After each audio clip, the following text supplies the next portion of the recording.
স্বাধীনতার 54 বছর পার হয়ে গেছে, একদল ক্ষমতায় এসেছে আর একদল বিদায় নিয়ে চলে গেছে, কেউ শান্তি দিতে পারেনি। সুতরাং শান্তির জন্য আমাদের ঘোষণা করতে হবে এই বাংলাদেশে সব দল দেখা শেষ, আগামীতে আলেমদের নেতৃত্বে কোরআনের বাংলাদেশ। আমরা কোরআনের বাংলাদেশ দেখতে চাই কি চাই না?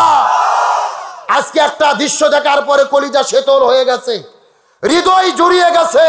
ঢাকা শহরে আপনারা দেখেছেন ইসলামপন্থীদের গণজোয়ার শুরু হয়েছে।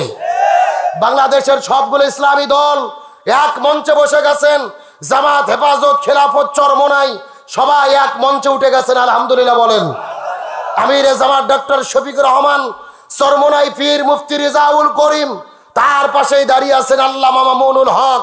8 ইসলামী দলের নেতৃবৃন্দ এক জায়গায় হয়েছে। এখান থেকে আমরা বলতে পারি আলেম ওলামা যদি ঐক্যবদ্ধ হয়ে যায়, ইসলাম এই বাংলার জমিনে বিজয় হবেই হবে ইনশাআল্লাহ। এই দৃশ্য দেখে মনে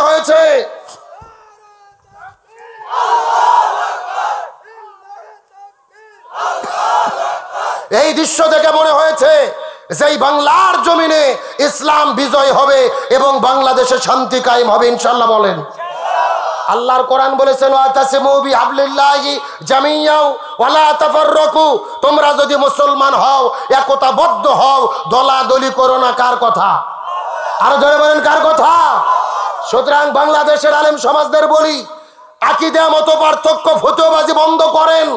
আলেম ওলামা যদি ঐক্যবদ্ধ হতে না পারে, এই বাংলার জমিনে ইমানদারদেরকে আরো বিপদে পড়তে হবে। সুতরাং যেই দৃশ্য আমরা দেখেছি, কলিজা শীতল হয়েছে। আলেমদের ঐক্যবদ্ধ হতে হবে।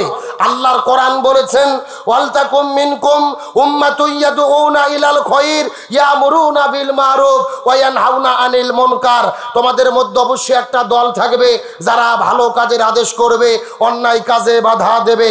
আল্লাহর কোরআন বলেছেন আল্লাযীনা ইম্মাক্কান্নাহুম ফিল আরদি আকামুস সালাহ ওয়া আতাউজ যাকাত ওয়া আমারু বিল মারুফ ওয়া নাহাউ আনিল মুনকার। কোন মুসলমান দল যদি ক্ষমতায় যায় 4টে কর্মসূচি বাস্তবায়ন করবে। 1 নম্বর নামাজ বাধ্যতামূলক করবে, 2 নম্বর যাকাত ভিত্তিক অর্থনীতি কায়েম করবে, 3 নম্বর ভালো কাজ চালু করবে, 4 নম্বর মন্দ কাজ বন্ধ করবে। সুতরাং আগামীতে এই বাংলাদেশে ক্ষমতায় যাওয়ার পরে এই 4 কর্মসূচি বাস্তবায়নের জন্য যারা ঘোষণা দেবে, ইমানদার মুসলমান হিসেবে তাদের পক্ষেই আমাদের থাকতে হবে।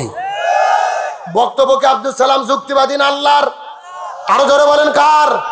তাহলে দল যদি করাই লাগে কিসের দল করব? রাজনীতি যদি করাই লাগে কিসের রাজনীতি করব?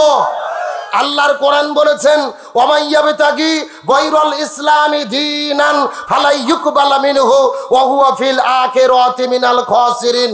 ইসলাম বাদ যদি কেউ ব্যবসা করে, ওই ব্যবসা আল্লাহর দরবারে কবুল হবে না। ইসলাম বাদ যদি কেউ বিয়ে করে, ওই বিয়ে আল্লাহর দরবারে কবুল হবে না। ইসলাম বাদ যদি কেউ রাজনীতি করে, ওই রাজনীতিও আল্লাহর দরবারে কবুল হবে না। আমার নবী যে 17 বছর বয়সের ভেতরে এই জমিনের ভেতরে একটা দল গঠন করেছিলেন, যেই দলের নাম হলেন হিলফুল ফুজুল।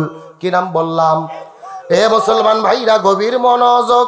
হিলফুল ফুজুল নামক দলটা গঠন করার পরে 17 বছর থেকে শুরু করে 40 বছর পর্যন্ত নবী 23 বছর ধরে চেষ্টা করলেন এই জমিনের মধ্যে শান্তি কায়েম করার জন্য। কিন্তু দুর্ভাগ্যজনক ব্যাপার হলো নবীজি 23 বছর ধরে চেষ্টা করেছে, কিন্তু জমিনের ভেতরে শান্তি কায়েম করতে পারলো। এ দিনাজপুরের মুসলমান গভীর মনোযোগ। নবীজি 23 বছর ধরে চেষ্টা করেছে, কিন্তু জমিনের ভেতরে শান্তি কায়েম করতে পারল না। কিন্তু নবীজির বয়স যখন 40 বছর হয়ে গেল, আল্লাহ নবীজির উপরে যখন কোরআনটা নাজিল করে দিলেন, নবীজি কোরআনের দাওয়াত দেওয়া শুরু করলো, এই জমিনে কোরআন কায়েম হয়ে গেল। তখন জমিনে শান্তি প্রতিষ্ঠা হয়ে গেল। নবীজির জীবনটাকে 2 ভাগে ভাগ করার চেষ্টা করেন। নবুয়ত পাওয়ার আগে 23 বছর আর নবুয়ত পাওয়ার পরে 23 বছর। আগে 23 বছর নবী চেষ্টা করলো, শান্তি কায়েম করতে পারলো না। কিন্তু পরে 23 বছরের ভেতর ভেতরে নবীজি কেন শান্তি কায়েম করতে পারলো? এর পেছনে কারণ হলো আগের 23 বছরের ভেতরে নবীজির কাছে দল ছিল, কিন্তু নবীর দলের সংবিধান আল্লাহর কোরআন ছিল না। এ বোঝা যায়, ভালো করে বোঝেন। আপনার আমার মতো 2 টাকার ছুটকে ফটকে হুজুর না, এলাকার তেল তেলা গোয়ান্দার নেতা না। স্বয়ং বিশ্বনবী তার দলের দ্বারা 23 বছর ধরে এই জমিনে শান্তি কায়েমের চেষ্টা করেছে, কিন্তু নবীজি শান্তি কায়েম করতে পারেনি। তার কারণ হলো তখন কোরআন পৃথিবীতে নাজিল হয় নাই। কিন্তু 40 বছরে যখন কোরআন নাজিল হলো, নবী কোরআনের দাওয়াত দিলেন, জমিনে শান্তি প্রতিষ্ঠা হয়ে গেল।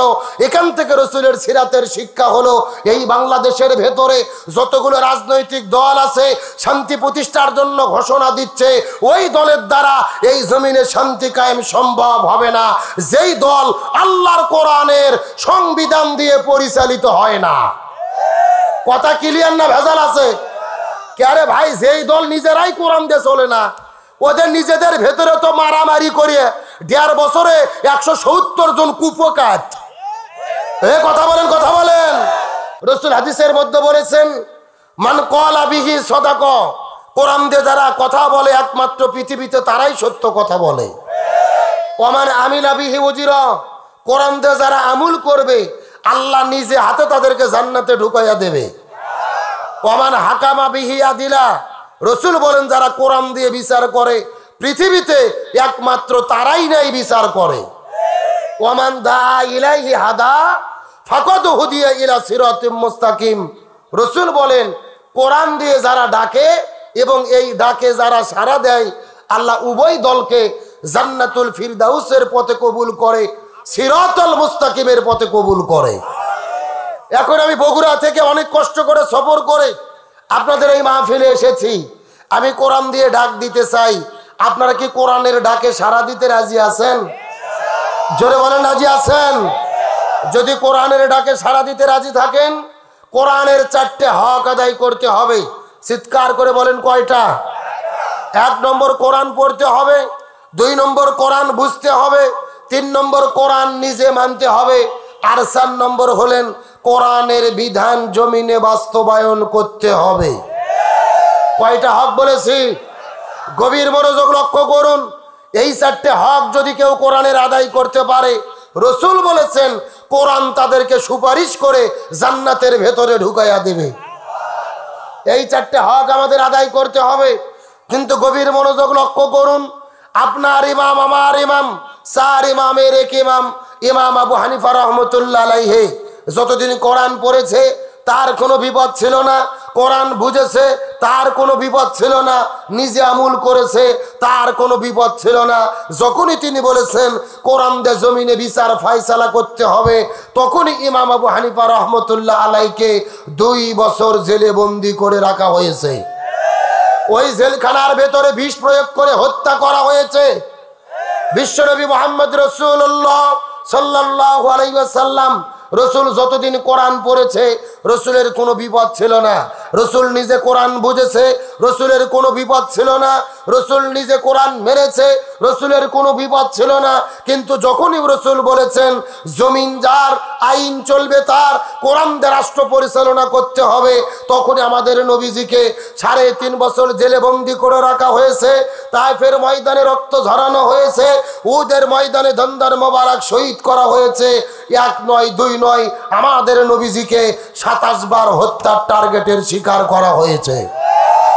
এই বাংলার জমিনে লক্ষ্য করে দেখেন, কোরআনের পাখি শহীদ আল্লামা দেলোয়ার হোসেন সাইদি, আল্লামা সাইদি যতদিন কোরআন পড়েছে আল্লামা সাইদির কোনো বিপদ হয়নি। আল্লামা সাইদি কোরআন বুঝেছে, আল্লামা সাইদের বিপদ হয়নি, নিজে আমল করেছে, তার কোনো বিপদ হয় নাই। কিন্তু যখন আল্লামা সাইদি বলেছেন জমিন যার, আইন চলবে তার, কোরআন দিয়ে বাংলাদেশ নামক রাষ্ট্র পরিচালনা করতে হবে, কোরআন দিয়ে পার্লামেন্ট চলবে, কোরআন দিয়ে বিচার চালাতে হবে, তখনই আল্লামা সাইদিকে পরিকল্পিতভাবে 13 বছর জেলে বন্দি রেখে হসপিটালে ভর্তি করে ইঞ্জেকশনের সিরিজে বিষ ঢুকাইয়া পরিকল্পিতভাবে তাকে হত্যা করা হয়েছে। দিনাজপুর বীরগঞ্জের মুসলমান, তার মানে বোঝা গেল কোরআন পড়লে বিপদ হয় না, কোরআন বুঝলে বিপদ হয় না, কোরআন নিজে মানলে বিপদ হয় না, কিন্তু কোরআন জমিনে কায়েম করতে গেলে বিপদ হয়। এখন আপনাদের প্রশ্ন করতে চাই, দিনাজপুরের তৌহিদি জনতা, কোরআনের এই 4টে হককে আমরা আদায় করতে রাজি আছি? সুতরাং আজকের আলোচনার শুরুতে শপথ গ্রহণ করব, কোরআন পড়ব, কোরআন বুঝবো, কোরআন দিয়ে জীবন গড়ব। এই কোরআনের 4টে হক আদায় করতে গিয়ে প্রয়োজনে নিজের জীবনের সর্বোচ্চ বিলিয়ে দেব, তারপরেও কোরআন ছাড়া হব না। কারা কারা রাজি আছেন দুটি হাত আল্লাহকে তুলে দেখান। আল্লাহ কবুল করুক, বলেন আমিন। কোরআনের এই 4টে হক যেন আমরা আদায় করতে পারি, জোরে বলেন আমিন। এখন যদি অনুমতি দেন, আমি সরাসরি কোরআন থেকে তাফসীর শুরু করতে চাই। আপনারা কি রাজি আছেন ভাই? সবাই আমার সঙ্গে পড়েন, আউযু বিল্লাহি মিনাশ বিসমিল্লাহির রাহমানির রহিম। কোরআন তেলাওয়াত হলে ডাকবো কাকে? রাসূল বলেছেন, যারা জীবিত অবস্থায় আল্লাহর নামে তাকবীর বেশি দেবে, ওদের হাড়ের সমস্ত ব্যারাম আল্লাহ তাআলা ভালো করে দেবে। চিৎকার করে বলেন তো দেখি, আল্লাহু আকবার। কুল ইন কুনতুম তুহিব্বুনাল্লাহা ফাত্তাবিউনি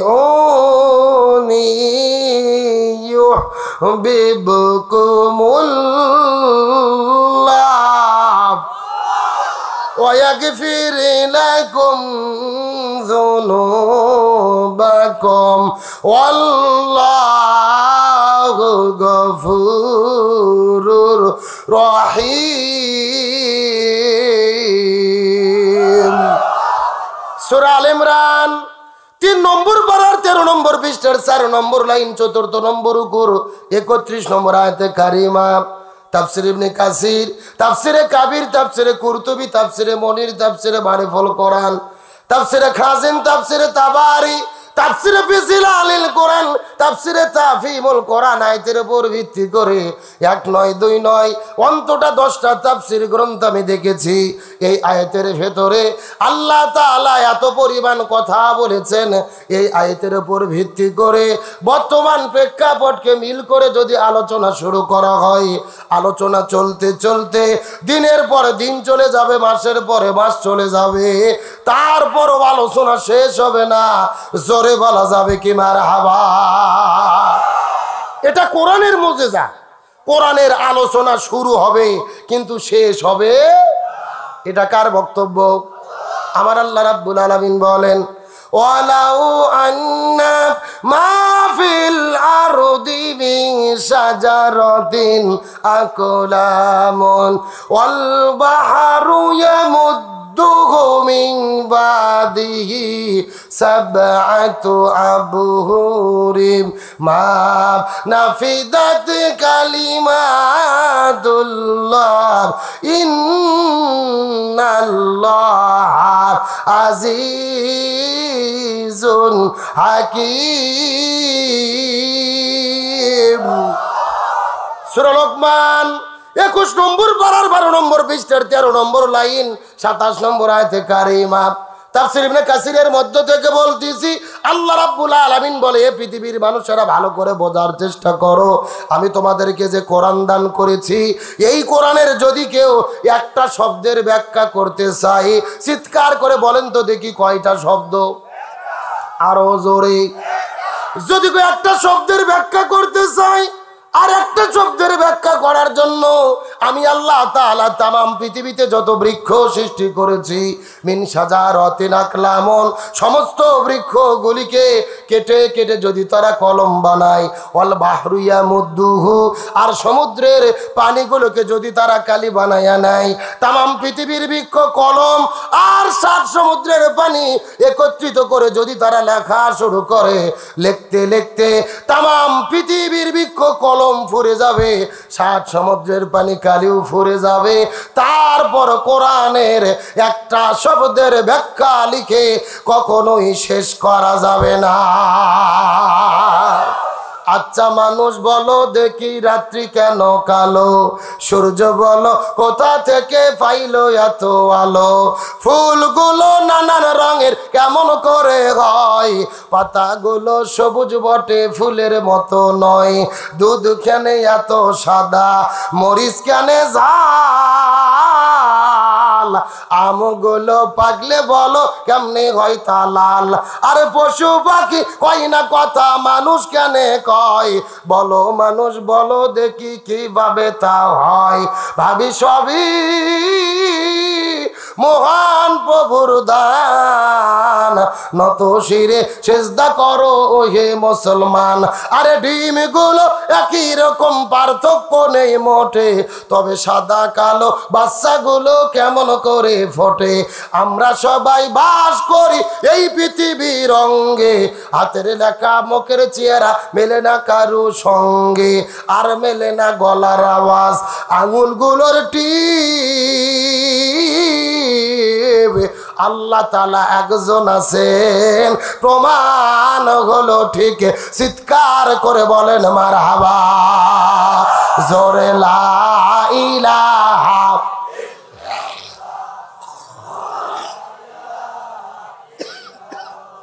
ও লা ইলাহা লা ইলাহা ইল্লাল্লাহু মুহাম্মাদুর রাসূলুল্লাহ। সকলে পড়ি সাল্লাল্লাহু। তাম পৃথিবীর বৃক্ষকে কলম বানিয়ে 7 সমুদ্রের পানিকে কালি বানিয়ে লিখলেও একটা শব্দের ব্যাখ্যা লিখে কোরআনের শেষ করা যাবে। আমি ওই কোরআন থেকে একটা আয়াতে কারিমা তিলাওয়াত করেছি, সর্বোচ্চ 1 ঘন্টা আলোচনা হবে, আলোচনা কি শেষ করা সম্ভব হবে? যদিও সম্ভব নয়, তারপর আয়াতের উপর ভিত্তি করে বর্তমান প্রেক্ষাপটকে মিল করে যতটুকু আলোচনা জানা শোনা এবং আমল করা অতীব জরুরি, ততটুকু আলোচনা এই গুনাহগারের মুখ থেকে আল্লাহ যেন বের করে দেয়। সকলে পড়ি আমিন। তার আগে আপনাদেরকে একটা কথা জিজ্ঞেস করতে চাই, ভাই আমার কথা বুঝতে কি কোনো সমস্যা হচ্ছে, কোনো কষ্ট হচ্ছে? বাংলাদেশের কিন্তু কিছু কিছু জেলা আছে যেই জেলার ভাষাগুলো বোঝা যায় না। সভাপতি ভাই, গত 4 বছর আগে আমি মাহফিলে গিয়েছিলাম সিলেট বিভাগের হবিগঞ্জ জেলা। কোন জেলা? ওখানে যাওয়ার পরে একটা মুরব্বী চাচা আমার কাছে এসে বলতেছে, হুজুর আপনি কিতা খাইতা, এ গু খাইতা না ও গু খাইতা, সাদা গু খাইতা না কালা গু খাইতা, শুকনা গু খাইতা না ভিজে গু খাইতা? আমি চিন্তা করলাম কে রে, আমি কি বগুড়া থেকে গু খাওয়ার জন্য আসলাম? আমি বললাম আমি গু খাইতাম না, তোদের গু তোরাই খাগা। তখন শিক্ষিত একটা ছেলে এসে বলতেছে, হুজুর আসলে আপনি তো বুঝতে পারেননি, আমাদের এখানে তো গু মানে গু না, গু মানে হলো এইটা। আমার কাছে 2 ধরনের মিষ্টি নিয়ে এসেছে, একটা হলো সাদা মিষ্টি আর একটা হলো কালো মিষ্টি। আপনারা কি মিষ্টি চেনেন না? এ গোল্লা চেনেন না? গোল্লা, একটা সাদা গোল্লা আর একটা কালো গোল্লা। এদের বলা দরকার ছিল, হুজুর আপনি এটা খাবেন না ওটা খাবেন, সাদাটা খাবেন না কালোটা খাবেন, শুকনোটা খাবেন না ভিজেটা খাবেন। তা না বলে আমাকে বলতেছে, হুজুর আপনি এ গু খাইতা না ও গু খাইতা, সাদা গু খাইতা না কালা গু খাইতা, শুকনা গু খাইতা না ভিজে গু খাইতা। বোঝার কি কোনো বুদ্ধি আছে ভাই? তো আমি যে আপনাদের কথা বলতেছি, আপনাদের বুঝতে কি কোনো সমস্যা হচ্ছে, কোনো কষ্ট হচ্ছে? আলোচনা কি চলবে? শেষ পর্যন্ত থাকবেন তো ইনশাল্লাহ? দেখি থাকবেন না কারা কারা, একটু হাত তোলেন।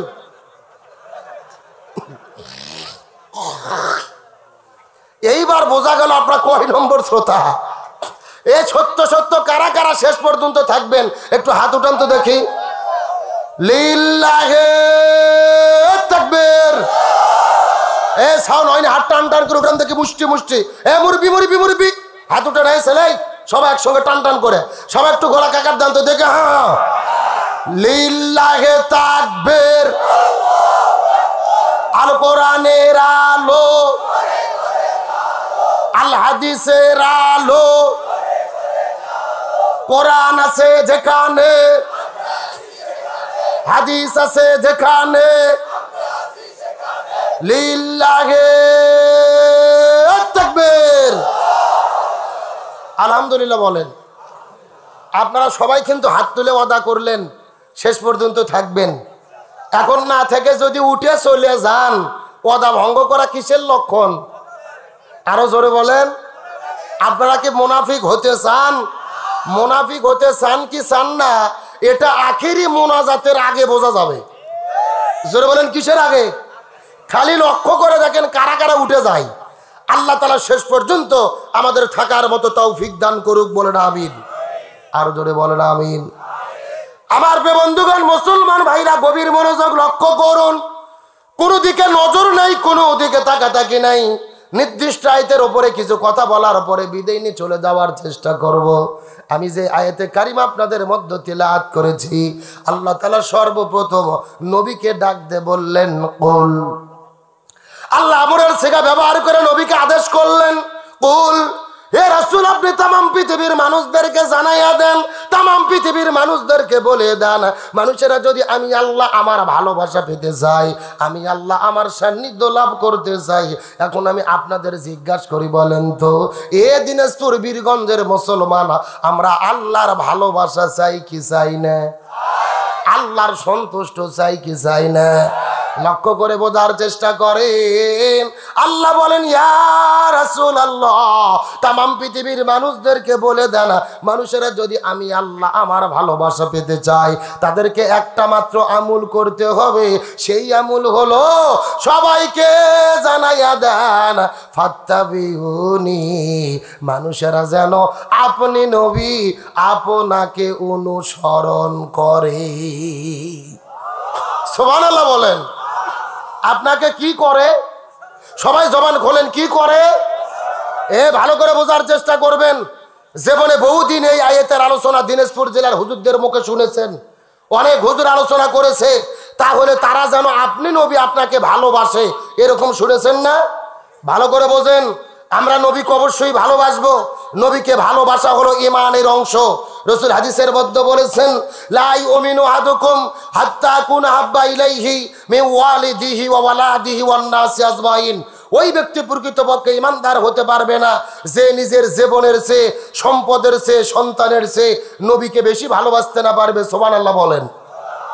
তাহলে আমরা নবীকে অবশ্যই ভালোবাসবো। তবে এই আয়াতের দাবি হলো শুধুমাত্র নবীকে ভালোবাসলে হবে না, ভালোবাসার পাশাপাশি ফাত্তাবিউনি, তাবুন করতে হবে, অনুসরণ করতে হবে। চিৎকার করে বলেন কার কথা? তার কারণ ভালো করে বোঝেন। এই বাংলাদেশে নবীকে ভালোবাসার লোকের অভাব নাই, কিন্তু নবীকে অনুসরণ করার লোকের বড় অভাব। রবিউল আউয়াল মাস যখন বাংলাদেশে চলে আসে, এমন আশেকে রাসূল আছে মাথার ভেতরে সবুজ কাপড় পেঁচাইয়া রাস্তায় মিছিল করে নবীর জন্মদিন পালন করে, কেক কেটে নবীর জন্মদিন পালন করে। অথচ ওই নবীর বিরুদ্ধে নাস্তিক মুরতাদ বেঈমানেরা যখন কথা বলে, এদেরকে আর রাজপথে খুঁজে পাওয়া যায় না। তাহলে বলেন তো এরা কি আসলে আশেকে রাসূল না আশেকে হালুয়া রুটি? এরা আশেকে খিচুড়ি, আশেকে হালুয়া রুটি। খাওয়া আছে যেই দিন, নবীর নামে মিছিল করে সেই দিন, খাওয়া নাই যেই দিন, খুঁজে পাওয়া যায় না সেই দিন। এই রকম বাটপার এই দেশের মধ্যে আছে না নাই? আমার বন্ধুগণ, মুসলমান ভাইরা গভীর মনোযোগ লক্ষ্য করুন। এই জন্য নবীকে শুধু ভালোবাসলে হবে না, ভালোবাসার পাশাপাশি নবীকে অনুসরণ করতে হবে। এই সম্পর্কে আমার আল্লাহ কোরআনের অন্য জায়গার মধ্যে কত চমৎকার করে বলেন, ওয়ামা আতাকুমুর রাসূলু ফাখুযুহু ওয়ামা নাহাকুম আনহু ফান্তাহু। সূরা আসর 28 নম্বর পারার 7 নম্বর পৃষ্ঠার 9 নম্বর লাইনে 7 নম্বর আয়াতে কারিমা তাফসীর ইবনে কাসিরের মধ্য থেকে বলতেছি, আল্লাহ বলে, এই পৃথিবীর মানুষেরা গভীর মনোযোগ। এই দুনিয়ার ভেতরে যদি তোমরা শান্তি পেতে চাও, আখিরাতের ভেতরে যদি তোমরা মুক্তি পেতে চাও, ওয়ামা আতাকুমুর রাসূলু ফাখুযু, নবী যেটা করেছেন সেটা তোমাদের করতে হবে, নবী যেটা করে নাই সেটা থেকে তোমাদের দূরে থাকতে হবে। তার মানে বোঝা গেল এ দিনে বীরগঞ্জের মুসলমান নবী পুরো জীবনের ভেতরে যা যা করেছে আমাদেরকেও তাই তাই করতে হবে। আর নবী যেটা করে নাই আমাদের সেটা করা যাবে না। চিৎকার করে বলেন তো দেখি, হুকুম কার? আরো জোরে। এ দিনাজপুরের মুসলমান গভীর মনোযোগ লক্ষ্য করুন। নবী পুরো জীবনের মধ্যে কি কি করেছে আর আমাদের জন্য কি কি করা দরকার, এই মেসেজটা দেওয়ার পরে আপনাদের মধ্য থেকে বিদায় নিয়ে চলে যাওয়ার চেষ্টা করব। আমার নবী মক্কা থেকে মদিনার ভেতরে হিজরত করে চলে গেলেন। ওই মদিনার ভেতরে নবী মদিনা নামক একটা রাষ্ট্র গঠন করলেন। আর আমাদের নবীজি ওই মদিনা নামক রাষ্ট্রের হলেন রাষ্ট্রপতি। আমার নবী ছিল রাষ্ট্রপতি। জোরে বলেন, আমার নবী কি ছিল? কে রে নবী রাষ্ট্রপতি ছিল বলতে ভয় লাগে, লজ্জা লাগে? যারা চাপা খুলবে না মনে করবেন এদের মধ্যে ভেজাল আছে। আমার নবী ছিল রাষ্ট্রপতি। জোরে বলেন, আমার নবী কি ছিল? আরো জোরে। এখন আমি আপনাদেরকে জিজ্ঞাসা করি, দিনাজপুরের মুসলমান, আমার নবী যদি রাষ্ট্রপতি থেকে থাকে তাহলে আমাদেরকে এই বাংলাদেশের আলেমদেরকে হুজুরপতি হওয়ার দরকার আছে না নাই? এই ওয়াজ করলেই বিপদ। আমরা যদি বলি খাওয়ার পরে মিষ্টি খাওয়া সুন্নাত, সবাই বলে সুবহানাল্লাহ সুবহানাল্লাহ, তার মানে আরো খাবার চাই। আরো জোরে বলেন। কিন্তু আমরা যখনই বলি জেলের মধ্যে যাওয়া সুন্নাত, আমার নবী 3.5 বছর পর্যন্ত শিবে আবু তালিব নামক জেলের মধ্যে বন্দী ছিল। ওই নবীর তরিকায় জেলের মধ্যে যাওয়া সুন্নাত। নবী তাফের ময়দানে রক্ত ঝরিয়েছে, নবীর তরিকায় শরীর থেকে রক্ত ঝরানো সুন্নাত। নবী উহুদের প্রান্তরে দান মোবারক শহীদ করেছে, ওই নবীর তরিকায় প্রয়োজনে দাঁত ভাঙা সুন্নাত। নবী মদিনা নামক রাষ্ট্র গঠন করে 10 বছর কোরআন দিয়ে রাষ্ট্র পরিচালনা করেছে, ওই নবীর তরিকায় কোরআন দিয়ে রাষ্ট্র পরিচালনা করা সুন্নাত।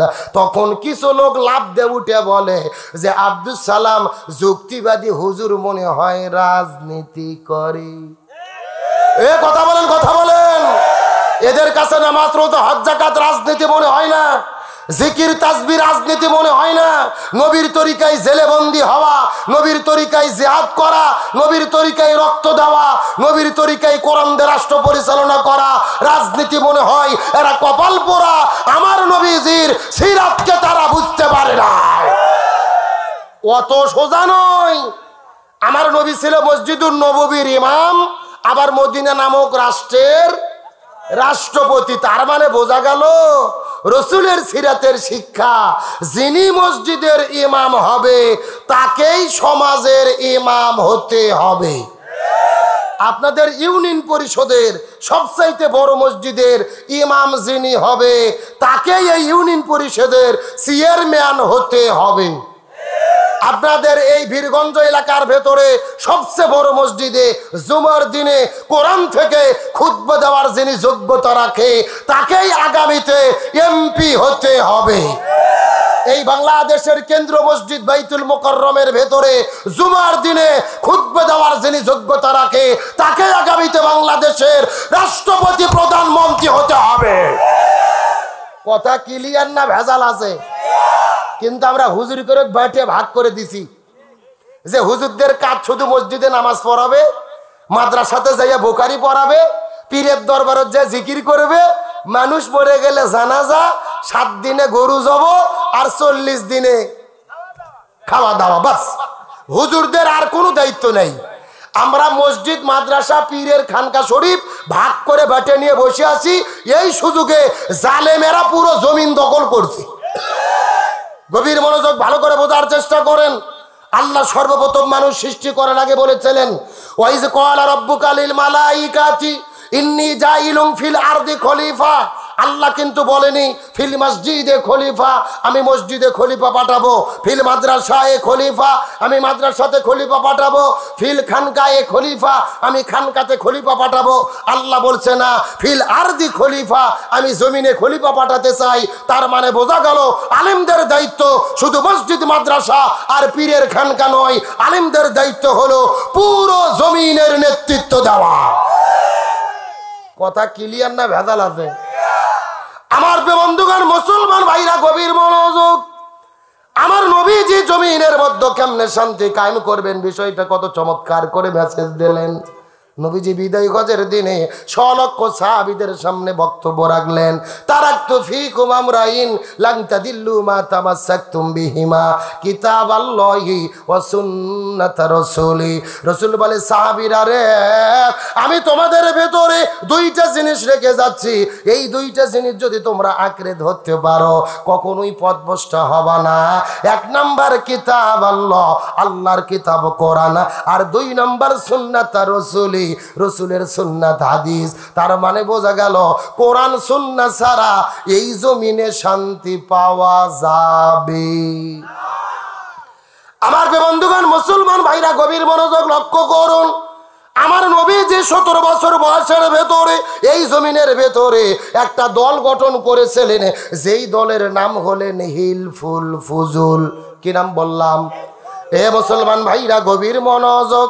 হিলফুল ফুজুল নামক দলটা গঠন করার পরে 17 বছর থেকে শুরু করে 40 বছর পর্যন্ত নবী 23 বছর ধরে চেষ্টা করলেন এই জমিনের মধ্যে শান্তি কায়েম করার জন্য। কিন্তু দুর্ভাগ্যজনক ব্যাপার হলো, নবীজি 23 বছর ধরে চেষ্টা করেছে কিন্তু জমিনের ভেতরে শান্তি কায়েম করতে পারলো। এ দিনাজপুরের মুসলমান গভীর মনোযোগ। নবীজি 23 বছর ধরে চেষ্টা করেছে কিন্তু জমিনের ভেতরে শান্তি কায়েম করতে পারলো না। কিন্তু নবীজির বয়স যখন 40 বছর হয়ে গেল, আল্লাহ নবীজির উপরে যখন কোরআনটা নাজিল করে দিলেন, নবীজি কোরআনের দাওয়াত দেওয়া শুরু করলো, এই জমিনে কোরআন কায়েম হয়ে গেল, তখন জমিনে শান্তি প্রতিষ্ঠা হয়ে গেল। নবীজির জীবনটাকে 2 ভাগে ভাগ করার চেষ্টা করেন। নবুয়ত পাওয়ার আগে 23 বছর আর নবুয়ত পাওয়ার পরে 23 বছর। আগে 23 বছর নবী চেষ্টা করলো, শান্তি কায়েম করতে পারলো না। কিন্তু পরে 23 বছরের ভেতরে নবীজি কেন শান্তি কায়েম করতে পারলো, এর পেছনে কারণ হলো আগের 23 বছরের ভেতরে নবীজির কাছে দল ছিল, কিন্তু নবীর দলের সংবিধান আল্লাহর কোরআন ছিল না। এ বোঝা যায়? ভালো করে বোঝেন। আপনার আমার মতো 2 টাকার ছুটকে ফটকে হুজুর না, এলাকার তেল তেলা গোয়ান্দার নেতা না, স্বয়ং বিশ্বনবী তার দলের দ্বারা 23 বছর ধরে এই জমিনে শান্তি কায়েমের চেষ্টা করেছে, কিন্তু নবীজি শান্তি কায়েম করতে পারেনি। তার কারণ হলো তখন কোরআন পৃথিবীতে নাজিল হয় নাই। কিন্তু 40 বছরে যখন কোরআন নাজিল হলো, নবী কোরআনের দাওয়াত দিলেন, জমিনে শান্তি প্রতিষ্ঠা হয়ে গেল।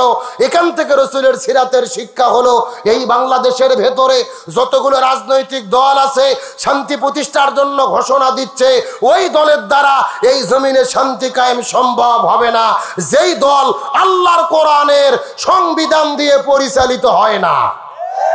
কথা ক্লিয়ার না ভেজাল আছে? কে ভাই, যেই দল নিজেরাই কোরআন দিয়ে চলে না, ওদের নিজেদের ভেতরে তো মারামারি করে 1.5 বছরে 170 জন কুপকাত। কথা বলেন, কথা বলেন। স্বাধীনতার 54 বছর পার হয়ে গেছে, এক দল ক্ষমতায় এসেছে, আর এক দল বিদায় নিয়ে চলে গেছে, কেউ শান্তি দিতে পারেনি। সুতরাং শান্তির জন্য আমাদের ঘোষণা করতে হবে, এই বাংলাদেশে সব দল দেখা শেষ, আগামীতে আলেমদের নেতৃত্বে কোরআনের বাংলাদেশ। আমরা কোরআনের বাংলাদেশ দেখতে চাই কি চাই না? আজকে একটা দৃশ্য দেখার পরে কলিজা শীতল হয়ে গেছে, হৃদয় জুড়িয়ে গেছে। ঢাকা শহরে আপনারা দেখেছেন ইসলামপন্থীদের গণজোয়ার শুরু হয়েছে। বাংলাদেশের সবগুলো ইসলামী দল এক মঞ্চে বসে গেছেন। জামাত, হেফাজত, খেলাফত, চরমোনাই সবাই এক মঞ্চে উঠে গেছেন। আলহামদুলিল্লাহ বলেন। আমিরে জামাত ডক্টর শফিকুর রহমান, চরমোনাই পীর মুফতি রেজাউল করিম, তার পাশেই দাঁড়িয়ে আছেন আল্লামা মামুনুল হক। 8 ইসলামী দলের নেতৃবৃন্দ এক জায়গায় হয়েছে। এখান থেকে আমরা বলতে পারি, আলেম ওলামা যদি ঐক্যবদ্ধ হয়ে যায়, ইসলাম এই বাংলার জমিনে বিজয় হবেই হবে ইনশাআল্লাহ। এই দৃশ্য দেখে মনে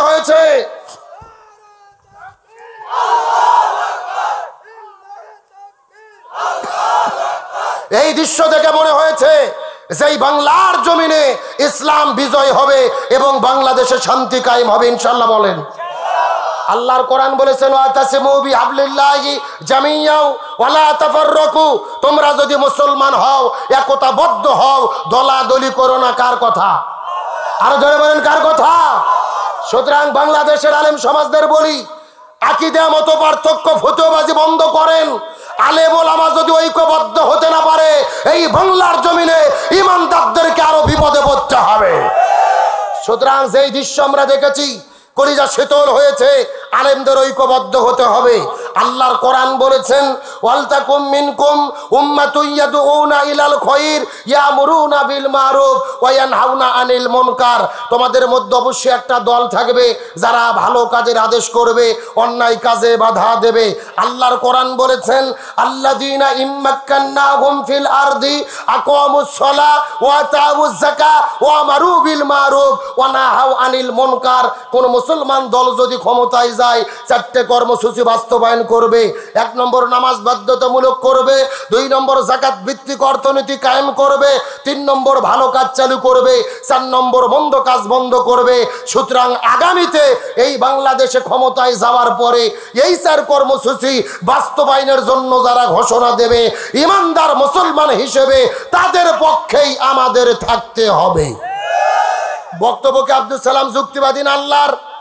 আরো জোরে বলেন কার? তাহলে দল যদি করাই লাগে, কিসের দল করব?